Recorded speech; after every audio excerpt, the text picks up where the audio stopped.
Antes de mais nada, eu gostaria de dizer que eu gostei de Coringa Delírio 2. Eu acho que o filme tem tudo o que precisa pra ser considerado bom. Mas eu também concordo que o filme é cheio de defeitos e eu entendo perfeitamente se você não gostou. Nesse vídeo eu vou apontar os motivos pelos quais eu acho que a grande maioria não gostou e o porquê que eu gostei. Sem aquele papinho de, se você não gostou, você não entendeu a obra. Eu vou falar o que eu gostei, mas eu também vou apontar o que eu achei que não teve sentido nenhum, o que não ficou bom e o que não evoluiu pra nada. E também o que vale sim algum crédito, porque esse filme não é qualquer filme. Deixando claro que a partir daqui terão spoilers, então se você ainda não assistiu o filme, sugiro que você pare de assistir esse vídeo agora. Ou se você não assistiu e não liga pra spoilers, então segue o vídeo. Musical. Antes do filme estrear, existia uma dúvida se era ou não um musical. E agora não existem mais dúvidas, Coringa Delírio 2 é sim um musical. E olha, eu não achei de todo mal. Tem algumas cenas que foram legais e o jeito que foi introduzido também não ficou ruim. Eu entendo que é tudo literalmente o Arthur delirando e deixando a loucura tomar conta da realidade dele. Mas o que pega é que eu não estava preparada para um musical. E ninguém tava. A gente esperava sim que fosse ter música, até porque o trailer deixa isso bem claro, mas não um musical no sentido literal do gênero. Por isso que tanta gente detestou. Eu lembro de ouvir reclamações no cinema, eu lembro de gente falando, nossa, que saco, chega. Teve gente que simplesmente levantou e saiu. Quando acabou o filme, eu escutei um finalmente. E cara, o que pegou pra mim é que em várias cenas parecia que ia acontecer alguma coisa, parecia que a história ia se desenrolar pra algum lugar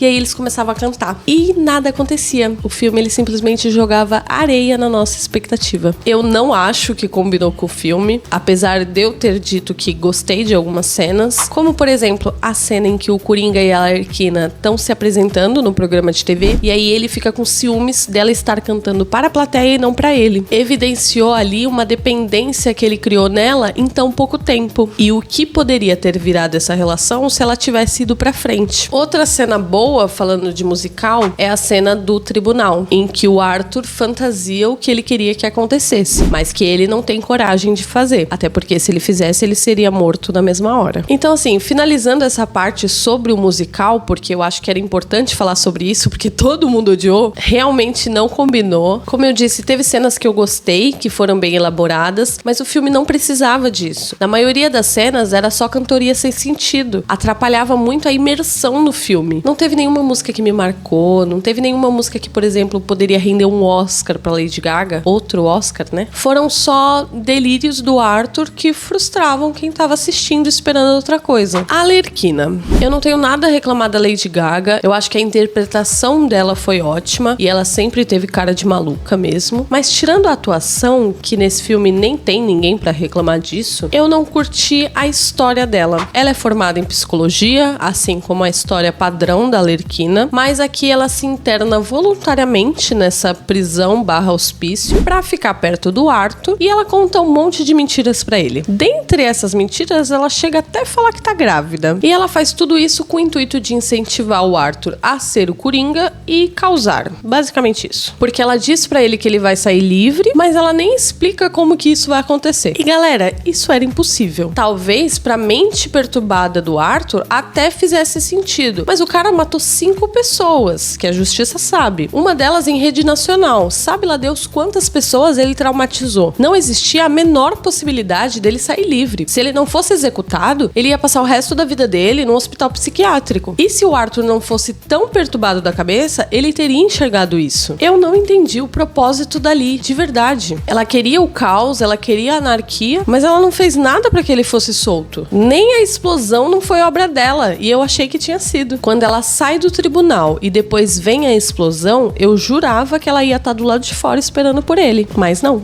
E a gente sabe que na história original, o Coringa, ele maltratava a Arlequina, né? Ele manipulava ela. Ela que tinha uma dependência nele. Mas aqui foi o contrário. Ali, ela não queria o Arthur, ela queria o Coringa. E quando ela percebe que o Coringa não existe, ela deixa ele. E o Arthur não consegue sequer convencê-la a ficar. Então, isso dela não ter uma participação mais substancial pra história, e também de nem terem se aprofundado nela. A gente só vê ela quando o Arthur vê. A gente não vê nada sobre o antes, sobre ela planejando se internar, sobre ela assistindo o filme que ela falou que assistiu milhares de vezes. Foi isso que fez eu não ter curtido a Arlequina para a história. A única coisa que ela fez foi se internar no hospital pra ficar perto dele. Aí ela dá uma confiança pra ele ser o Coringa, mas ele já tá esgotado. Ele não aguenta mais. Ele é uma pessoa fingindo ser outra. E no final ela só abandona ele. Arthur Fleck. O Arthur é o ponto alto do filme. E repare que eu disse Arthur e não Coringa. No primeiro filme a gente acompanhou o surgimento do Coringa. Quando o Arthur já tá esgotado, ele não aguenta mais tanta desgraça acontecendo na vida dele, somado aos problemas mentais, e ele se revolta. Já nesse segundo filme é o contrário. O Coringa, ele volta a ser o Arthur. E ele expõe o que ele realmente é, que é uma pessoa problemática, que precisa de tratamento, precisa de medicação, que passou por coisas horríveis na vida, mas que não é o suficiente pra justificar as coisas horríveis que ele fez. O que mais reforça isso pra mim é a cena com o Gary. O Arthur fala na cara dele que nunca machucou ele, mas o Gary tá apavorado só de ficar frente a frente com ele. O Coringa traumatizou ele pro resto da vida. Essa cena ela pega muito pesado porque ele diz que se sentiu completamente indefeso por causa da condição física dele. Nem se ele quisesse, ele conseguiria se defender. E ele falando do trauma, sobre o que ele passou no pós, que ele foi pra delegacia e teve que ficar lá porque ele achou que o Arthur ia matar ele. Essa cena pra mim foi ouro. E me incomodou muito nessa cena porque o cinema inteiro deu risada e pra mim não teve a menor graça. Foi doloroso de assistir o Gary morrendo de medo e mesmo assim tendo coragem de falar o que ele sentiu naquela hora. Não foi como a Sophie, a vizinha dele, dando depoimento, que falou dele com mais leveza e até com um pouco de empatia, porque ela, apesar de ter tomado um susto com o Arthur, ela não presenciou ele sendo violento. E não é mérito dele não ter sido violento. Isso é o básico, galera. Ele não é bonzinho porque ele não machucou o Gary e a Sophie. Isso aí era o mínimo. Eram pessoas que ele convivia e que nunca fizeram mal pra ele. Não que os assassinatos fossem justificáveis pelas pessoas serem cruéis com ele, mas ali existiu uma motivação. Com esses outros dois personagens, não teve uma motivação. Então, ele não é bom por não ter matado os dois. Porque se ele tivesse uma motivação, provavelmente ele teria matado eles também. É preciso falar sobre isso porque as pessoas esquecem que ele é um vilão e ficam idolatrando o cara. E é por isso que uma boa parte odiou o filme. Porque aqui o Coringa, ele é destroçado. É escancarado pra todo mundo ver que ele não é um agente do caos contra o sistema. O povo que tá lá fora fazendo manifestação e idolatrando ele não são pessoas contra o sistema. São desequilibrados que gostam de violência. Me diz aí, pelo que eles estão lutando? O que eles estão defendendo? Quem eles estão ajudando? Nem eles não sabem. Nem a multidão, nem a Arlequina, nem o Arthur. O Arthur, ele gosta do palco, ele gosta da atenção. Ele queria ser famoso fazendo stand-up. A motivação dele é completamente outra dessa galera. O Arthur Fleck, pra mim, é um dos personagens mais complexos de todo esse universo de super-heróis. E o que o Joaquin Phoenix fez aqui é tão incrível quanto o primeiro filme. E isso ninguém pode tirar de Coringa Delírio 2. Eu disse lá no começo que não tem ninguém pra reclamar da atuação nesse filme, mas se tem alguém pra exaltar, essa pessoa é o Joaquin Phoenix. Mais uma vez, né? A gente consegue sentir o sofrimento do Arthur a cada momento, além da loucura tomando conta dele, né? E depois ele voltando a si, falando que não aguenta mais, que não pode entregar o que as pessoas querem. É muito foda, é uma expressão corporal, é um olhar, transmite tudo sem ele precisar dizer. Queria falar do Coringa no musical. Eu sei, não me xinga. Eu sei que a maior parte foi um saco, eu também não aguentava mais. Eu queria que eles parassem de cantar e que a história acontecesse, mas eu achei que a cantoria meio que trouxe um encanto pro Coringa, sem perder a loucura, mas deixando ele talvez um pouquinho mais carismático, porque as piadas dele são horríveis. É sempre constrangedor ver ele tentando fazer graça, mas as cenas cantando pareceu um Coringa confiante, ficou até um negócio assim mais sexy. Não sei, eu gostei de algumas cenas. É foda porque ninguém gostou, mas algumas